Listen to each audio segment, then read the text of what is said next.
بسم اللہ الرحمن الرحیم۔ احکام پردہ میں ہمارا آج کا موضوع ہے آزادی نسواں کا فریب۔ قرآن حکیم نے اور رسول اللہ صلی اللہ علیہ وسلم نے اپنی احادیث میں انسانی تخلیق کا مقصد بیان کیا ہے، اور پھر انسانی تخلیق میں مرد و عورت کی جو تخلیق ہے اس کا مقصد اللہ سبحانہ و تعالی نے بیان کیا ہے، اور جو شخص جو ذات جس چیز کا خالق ہو اسی سے اسی تخلیق کے مقصد کے بارے میں پوچھنا چاہیے۔ آج مغربی افکار ان کے حملوں میں یہ پروپیگنڈا کیا جاتا ہے کہ اسلام کے اندر عورت کو نقاب اور پردے میں رکھ کر گھوم دیا گیا ہے، اس کو چار دیواری کے اندر قید کر دیا گیا، لیکن یہ سارا پروپیگنڈا در حقیقت اس بات کا نتیجہ ہے کہ عورت کی تخلیق کا جو بنیادی مقصد ہے وہ معلوم نہیں ہے۔ اللہ سبحانہ و تعالی نے مرد اور زن، مرد و عورت دونوں کو پیدا کیا تو یہ دو مختلف صنفیں ہیں، اور اللہ سبحانہ و تعالی نے دونوں کی جو تخلیق ہے، دونوں کا جو دائرہ کار ہے وہ اللہ سبحانہ و تعالی نے الگ الگ رکھا ہے۔ آج ہر طرف یہ نعرہ تو لگتا ہے کہ عورتوں کو مردوں کے برابر ان کے شانہ بشانہ کام کرنا چاہیے، اور مغربی افکار نے یہ پروپیگنڈا ساری دنیا میں کر دیا ہے، لیکن یہ نہیں دیکھا کہ مرد اور عورت دونوں ایک ہی جیسے کام کے لیے پیدا ہوئے بھی ہیں یا نہیں۔ اللہ سبحانہ و تعالی نے جسمانی طور پہ ان کو الگ الگ پیدا کیا ہے۔ مرد کا جسمانی نظام اور ہے، عورت کا جسمانی نظام اور ہے۔ مرد کا مزاج اور ہے، عورت کا مزاج اور ہے۔ مرد کی صلاحیتیں الگ ہیں، عورت کی صلاحیتیں الگ ہیں۔ اللہ سبحانہ و تعالی نے دونوں صنفوں کو اس طرح بنایا ہے کہ دونوں کی تخلیقی ساخت اور اس کے نظام میں بنیادی فرق پایا جاتا ہے۔ لہذا یہ کہنا کہ مرد اور عورت میں کسی طرح کا کوئی فرق نہیں ہے، یہ خود فطرت کے خلاف بغاوت ہے اور مشاہدے کا انکار ہے۔ یہ تو آنکھوں سے نظر آ رہا ہے کہ مرد اور عورت کی ساخت میں فرق ہے۔ اب نئے فیشن نے مرد اور عورت کے اس فطری نظام کو، فطری فرق کو مٹانے کی بہت زیادہ کوششیں کی، یہاں تک کہ عورتوں نے مردوں جیسا لباس پہننا شروع کیا، مردوں نے عورتوں جیسا لباس پہننا شروع کیا، عورتوں نے مردوں جیسے بال اور مردوں نے عورتوں جیسے بال رکھنے شروع کیے۔ لیکن یہ ایک فطری فرق ہے کہ اللہ سبحانہ و تعالی نے یہ دو الگ صنف پیدا کیے ہیں، اور یہ دونوں صنف ایک نہیں ہو سکتے۔ ان کے درمیان اللہ سبحانہ و تعالی نے جو ان کے فرائض ہیں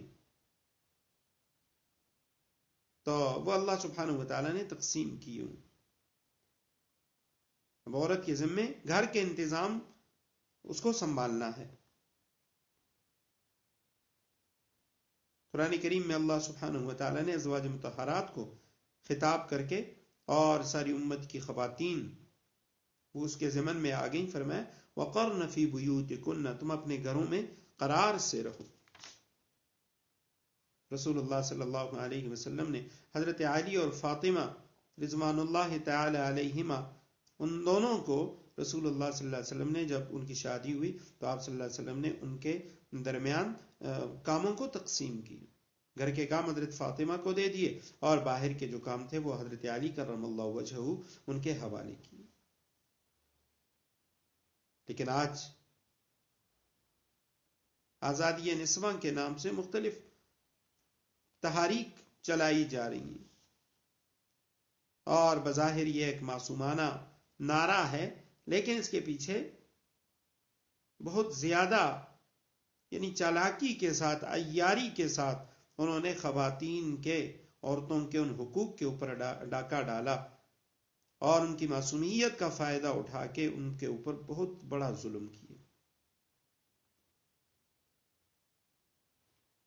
آج دیکھا جائے کہ وہ عورتیں جو ان دل فریب نعروں سے متاثر ہو کر گھر سے باہر آ گئیں اور پروپیگنڈے کے تمام وسائل کے ذریعے شور مچا مچا کر اسے یہ باور کرا دیا گیا کہ اسے صدیوں کی غلامی کے بعد آج آزادی ملی ہے، اب اس کے رنج کا اور غم کا خاتمہ ہو گیا ہے، تو ان دل فریب نعروں کی آڑ میں عورت کو گھسیٹ کر سڑکوں پر لایا گیا، دفتروں میں کلرکی دی گئی، اجنبی مردوں کی پرائیویٹ سیکٹری کا منصب دیا گیا اور اب اسے اپنی تجارت چمکانے کے لیے سیلز گر اور ماڈل گر بننے کا جو یعنی شرف بخشا گیا، اس کے ایک ایک عضو کو برسر بازار رسوا کر کے گاہکوں کو دعوت دی گئی کہ آؤ اور ہم سے مال خریدو۔ آج تجارتی اداروں کے اندر یعنی اسے ایک شو پیس اور مرد کی تکن دور کرنے کے لیے ایک تفریح کا سامان بنا کر رکھ دیا گیا، نام تو آزادی کا لیا گیا، لیکن سیاست و حکومت کے ایوان یہ اسے کہا گیا کہ تمہارے لیے کھولے جا رہے ہیں، لیکن یعنی ان ایوانوں میں آج بھی عورت مردوں کے بنسبت نہ ہونے کے برابر ہے۔ آج ہر جو گھٹیا کام ہے وہ عورت کے سپرد کیا گیا۔ یورپ امریکہ میں دنیا بھر کے تمام نچلے درجے کے جو کام ہیں وہ عورت کے سپرد، ہوٹلوں کے اندر، ریسٹورنٹس کے اندر کوئی مرد ویٹر وہ شاذ و نادر ہی ہوگا، ورنہ یہ تمام خدمات عورتیں انجام دے رہی۔ ہوٹلوں میں مسافروں کے کمرے صاف کرنا، ان کے بستر کی چادریں بدلنا، روم اٹینڈنٹ کی خدمات، یہ سب عورتوں کے سپرد۔ دکانوں پر مال بیچنے کے لیے مرد خال خال نظر آئیں گے، یہ کام بھی عورتوں ہی سے لیا جا رہا ہے، اور دفاتر کے استقبالیوں پر عام طور پہ عورتیں ہی تعینات ہیں، اور بیرے سے لے کر کلرک تک کے تمام مناصب زیادہ تر اسی صنف نازک کے حصے میں آئے ہیں۔ اب پروپیگنڈے کی قوتوں نے یہ عجیب و غریب فلسفہ ذہنوں پر مسلط کر دیا کہ عورت اگر اپنے گھر میں اپنے اور اپنے شوہر، اپنے ماں باپ، بہن بھائیوں اور اولاد کے لیے خانہ داری کا انتظام کرے تو یہ قید اور ذلت ہے، لیکن وہی عورت اجنبی مردوں کے لیے کھانا پکائے، ان کے کمروں کی صفائی کرے، ہوٹلوں اور جہازوں میں ان کی میزبانی کرے، دکانوں پر اپنی مسکراہٹوں سے گاہکوں کو متوجہ کرے اور دفاتر میں اپنے افسروں کی ناز برداری کرے، تو یہ آزادی اور اعزاز ہے۔ اور پھر ستم بالائے ستم یہ کہ عورت کسب معاش کے لیے 8 گھنٹے کی یہ سخت اور ذلت آمیز ڈیوٹیاں ادا کرنے کے باوجود اپنے گھر کے کام دھندوں سے اب بھی فارغ نہیں ہوئی۔ گھر کے تمام کام، تمام خدمات آج بھی پہلی کی طرح اسی کے ذمے ہیں، اور یورپ امریکہ میں اکثریت ان عورتوں کی ہے جن کو 8 گھنٹے کی ڈیوٹی دینے کے بعد اپنے گھر پہنچ کر کھانا پکانے، برتن دھونے، گھر کی صفائی کا کام بھی کرنا پڑتا ہے۔ آج ایک نعرہ یہ بھی لگایا جاتا ہے کہ ہماری نصف آبادی وہ عضو معطل ہے کہ اگر خواتین مردوں کے شانہ بشانہ روزگار میں آئیں گی، کام کریں گی، تو ہماری جو نصف آبادی ہے وہ بھی کام پہ لگ جائے گی۔ حالانکہ ہم دیکھیں ہمارے ملک میں خواتین کو تو چھوڑیں، مردوں میں کتنے ایسے ہیں کہ جو بے روزگار ہیں، جن کو کام نہیں مل رہا، پڑھے لکھے اور اعلیٰ ڈگریاں ان کے پاس ہیں، لیکن ان کے پاس کوئی کام نہیں۔ تو پہلے تو ان لوگوں کو روزگار دینا چاہیے، ان مردوں کو روزگار دینا چاہیے، اس کے بعد یہ کہنا چاہیے کہ جی خواتین یہ بھی مردوں کے شانہ بشانہ کام کریں۔ اصل میں یہ یہود و نصارہ کی بہت بڑی چالاکی ہے کہ وہ مسلمان خواتین کو بھی اسی طرح باہر نکالنا چاہتے ہیں جس طرح ان کے اپنے گھر کی خواتین وہ باہر نکل چکی۔ ان کا اپنا جو فیملی سسٹم ہے وہ تباہ ہو چکا ہے، اور وہ اب کسی طریقے سے مسلمانوں کا، مسلمان ممالک کا، ان کا فیملی سسٹم وہ تباہ کرنا چاہتے ہیں۔ آج ان کے ہاں کیا ہو رہا ہے کہ ان کا فیملی سسٹم وہ مکمل تباہ ہو چکا ہے۔ باپ بھی گھر سے باہر، ماں بھی باہر، بچے اسکول میں، اور گھر پہ تالا پڑا ہے. اگر کوئی گھر میں بوڑھا باپ ہے تو اس کے پاس کوئی اولاد نہیں ہے، اسے اولڈ ایج ہوم کے حوالے کر دیا. چھوٹے بچے ہیں وہ کسی اور خاتون کے حوالے یا کسی اسکول والوں کے حوالے کر دیے.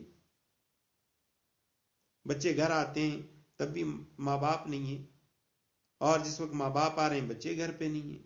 تو سارا ان کا جو فیملی سسٹم ہے وہ تباہ ہو چکا ہے. حضرت شیخ الاسلام مفتی محمد تقی عثمانی صاحب یہ انہی کی کتاب سے یہ تمام باتیں میں عرض کر رہا ہوں. حضرت فرماتے ہیں کہ اگر یہ باتیں صرف میں کہتا تو کوئی کہہ سکتا تھا کہ یہ سب باتیں آپ تعصب کی بنا پہ کر رہے ہیں. حضرت فرماتے ہیں کہ چند سال پہلے سوویت یونین کے آخری صدر میخائیل گورباچوف، اس نے ایک کتاب لکھی پروسٹرائکا کے نام سے.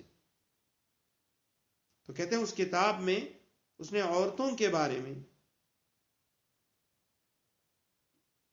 ایک یعنی باب قائم کیا، اسٹیٹس آف وومن، اور اس میں اس نے صاف اور واضح لفظوں میں یہ بات لکھی ہے کہ ہماری مغرب کی سوسائٹی میں عورت کو گھر سے باہر نکالا گیا، اور اس کو گھر سے باہر نکالنے کے نتیجے میں بے شک ہم نے کچھ معاشی فوائد حاصل کیے اور پیداوار میں کچھ اضافہ ہوا، اس لیے کہ مرد بھی کام کر رہے ہیں، عورتیں بھی کام کر رہی ہیں، لیکن پیداوار کے زیادہ ہونے کے باوجود اس کا لازمی نتیجہ یہ ہوا کہ ہمارا فیملی سسٹم تباہ ہو گیا.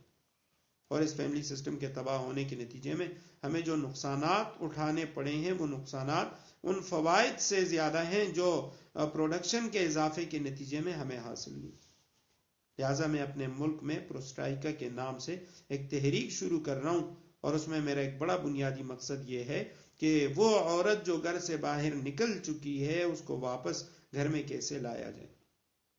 اس کے طریقے سوچنے پڑیں گے، ورنہ جس طرح ہمارا فیملی سسٹم تباہ ہو چکا ہے اسی طرح ہماری پوری قوم تباہ ہو جائے. تو آج مسلمانوں کو بھی یہی فلسفہ پڑھایا جا رہا ہے کہ جی ہماری نصف آبادی وہ عضو معطل ہے، لہذا خواتین کو بھی گھروں سے نکالیں، ان کو بھی یعنی مردوں کے شانہ بشانہ انہیں کام کرنے کی ترغیب دیں تاکہ ہماری معیشت مضبوط ہو. حالانکہ ایسا نہیں ہے. شریعت نے، قرآن نے، حدیث نے دونوں کے جو خدمات ہیں ان کے ذمے جو فرائض ہیں اس کو تقسیم کیا ہوا ہے. عورت کا کام وہ گھر کے اندر ہے، گھر کے اندر جو کام کاج ہیں وہ خواتین کے ذمہ ہیں، اور اس سے یہ ہوگا کہ فیملی سسٹم تباہ نہیں ہوگا، اولاد کی اچھی تربیت ہوگی. گھر کے اندر بوڑھے ہیں، کوئی بزرگ ہیں تو ان کی انہیں صحبت نصیب ہوگی، ان کی خدمت کی توفیق نصیب ملے گی. تو اب بھی کرنے کے کام تو یہ ہیں کہ ابھی یعنی پانی سر سے نہیں گزرا. گھر کے جو سربراہ ہیں، گھر کے جو بڑے ہیں، ذمہ دار ہیں، وہ اس بات کا تہیہ کر لیں کہ ہم نے اپنے گھروں میں مرد اور عورت کا مخلوط اجتماع یہ کبھی نہیں کروانا. ہمارے گھروں میں مخلوط اجتماع نہیں ہوں گے. گھر میں کوئی بھی تقریب ہوگی عورتوں کی بے پردگی کے ساتھ نہیں ہوگی، ویڈیو فلم نہیں بنے گی. اگر گھر والے گھر کے جو بڑے ہیں وہ ان باتوں کا تہیہ کر لیں تو انشاءاللہ اب بھی ہمارے گھروں کے اندر اسی طرح کا پردے کا رواج آ سکتا ہے جس طرح صحابہ کرام صحابیات کے دور میں تھا. اور ہر ایسے اجتماع کا ہم بائیکاٹ کریں کہ جہاں پہ مخلوط اجتماعات ہو رہے ہیں، مخلوط تقریبات ہو رہی ہیں، مخلوط پروگرام ہو رہے ہیں، تو ایسے پروگرام جو ہے ان کا بائیکاٹ کرنا چاہیے. اور یہ خیال نہیں کرنا چاہیے، یہ نہیں سوچنا چاہیے کہ جی لوگ کیا کہیں گے، دنیا والے کیا کہیں گے اگر میں نہیں جاؤں گا. کیونکہ اللہ کی ناراضگی میں لا طاعت لمخلوق فی معصیۃ الخالق، اللہ کی نافرمانی میں مخلوق کی اطاعت، ان کی فرمانبرداری وہ جائز نہیں. حضرت مفتی محمد شفیع صاحب رحمہ اللہ وہ فرمایا کرتے تھے تم کہتے ہو کہ ماحول خراب ہے، معاشرہ خراب ہے. فرماتے ہیں تم اپنا ماحول خود بناؤ. تمہارے تعلقات ایسے لوگوں سے ہونے چاہیے جو ان اصولوں میں تمہارے ہمنوا ہوں. جو لوگ ان اصولوں میں تمہارے ہمنوا نہیں، ان کا راستہ الگ ہے، تمہارا راستہ الگ ہے. لہٰذا اپنا ایک حلقہ احباب تیار کرو جو ایک دوسرے کے ساتھ ان معاملات میں تعاون کے لیے تیار ہوں، اور ایسے لوگوں سے تعلق ختم کرو جو ایسے معاملات میں تمہارے راستے میں رکاوٹ بنے۔